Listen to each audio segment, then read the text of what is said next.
என்னம்மா தேவி சக்கம்மா, என்னம்மா தேவி சக்கம்மா, நாடு போகுதே போகுது நாசம்மா.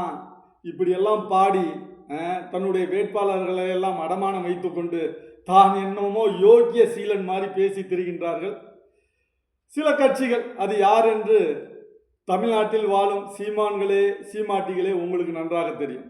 வளைகுடா நாடுகளில் நடக்கும் போரை முன்னிட்டு நமது வீட்டின் அடுப்பங்கரையில் இருக்கின்ற எரிபொருளுக்கு தட்டுப்பாடு. தமிழ்நாட்டில் எங்கேயோ ஒரு சிறு மூலையில் நடக்கும் போருக்கே இப்படி என்றால் இந்த போர் தமிழக அரசியலை மாற்றும். தமிழக அரசியலை நிச்சயம் மாற்றும். திராவிட கழகங்களின் முதலீடுகள் அங்கே முடக்கப்பட்டுள்ளன. எத்தனையோ ஆயிரம் கோடிகள் இழந்துள்ளன திராவிட கழகங்களின் முதலீடுகள். இந்த போர் நம்ம சுவிஸ் வங்கியில் ஒரு 10 குண்டா போட்டுங்கடா, சோழி முடிஞ்சிச்சுடா, சமநிலைக்கு வந்துடும்.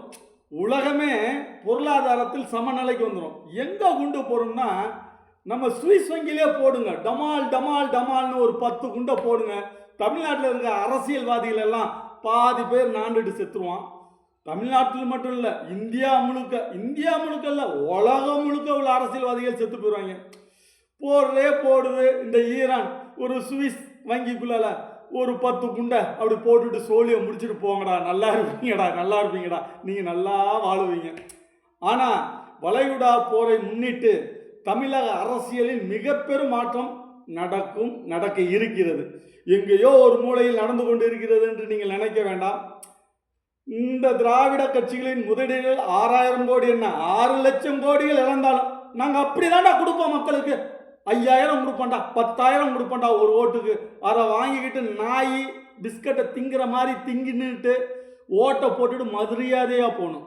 எப்படி நாய் பிஸ்கட்டு போட்டால் எப்படி நக்கிட்டு போதோ அதே போல் நக்கிட்டு தின்னுட்டு ஓட்டை போட்டு போகணும். இதுதான் திராவிடர்கள் கட்சிகளின் கொள்கை. ஆகவே மக்கள் உங்களுக்கு ரோசமான வெக்கம் சூடு சொன்னெல்லாம் இருக்காது. ஆனால் ஒரு தன்மான தமிழன் ஒருத்தன் வந்துக்கிட்டு இருக்கிறான், மக்கள் தளபதி விஜய். அவர்களையாவது பார்த்து நீங்கள் ஓட்டை போட்டு ஏதோ ஒரு மாற்றத்தை கொடுத்து தொலைங்க. வாழ்த்துக்கள். வாழ்க வளமுடன்.